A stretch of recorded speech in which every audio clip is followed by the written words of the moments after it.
Hey guys, it's JW Gaming here, and today we're going to be talking about system requirements, or what it takes to play Battlefield 1.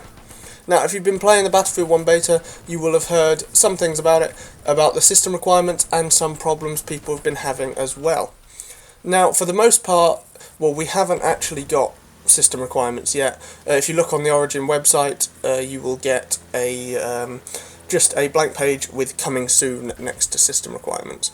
But we've had a little bit of, or done a little bit of digging that has basically shed a little bit of light on what sort of stuff you can expect from the Battlefield 1 in terms of system requirements. I don't imagine these will change an awful lot, because it is fairly near to release, and also that if they've got what looks like these system requirements now, I don't think they'll change anything unless there's any bugs with certain hardware.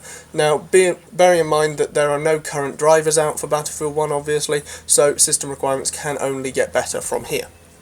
So, from what it seems like, I've been playing 64-player Conquest on Sinai Desert and been getting around 80 to 90 FPS on an R9 390.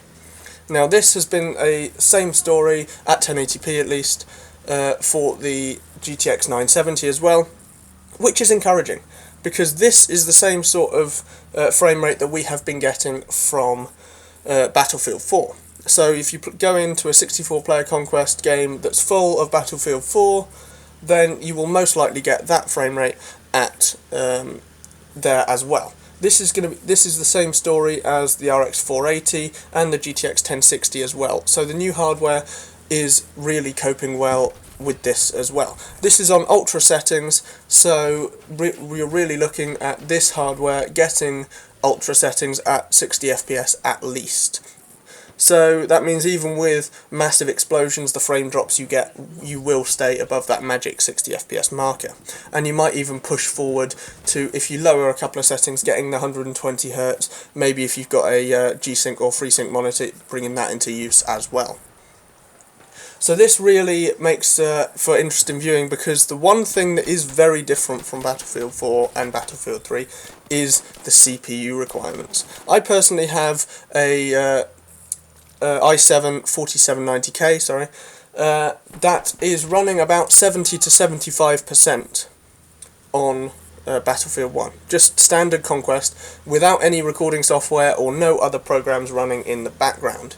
That is absolutely massive for games at the moment, which really makes it slightly concerning that some people, especially if you've got a older i5, may have trouble running it if you've got other programs in the background. Now, this may change with overclocking and optimization. My i7 isn't overclocked because at the moment it doesn't need to be, but it's really going to be very interesting to have a look at that, especially with Zen coming out next year from AMD, as to whether it will Battlefield 1 to i5s and how much more optimized it will become before release. This means that really an i3 is probably out the window. It probably was for Battlefield 4 as well, but I reckon it is going to be definitely so at this point. Really, I'm not entirely sure what it is that's creating all of this CPU load, but this game really is taxing on your CPU, along with others like Far Cry 4. It's up at that level. So that's something to really watch out for if you're building a new system now, or you're just looking at what sort of requirements, whether your PC can run it. It may mean that you have to drop down a few settings. Again, I'm not entirely sure what's causing this CPU load, and whether I'm pretty sure they will optimize it before the game has released. Alright guys, that's it for this video. If you've got any questions, leave them down below, and if you're eager to hear more about system requirements and whether you can run Battlefield 1, press that like button. If you didn't like it, leave a dislike and tell me why, and I'll see you in the next one. Bye.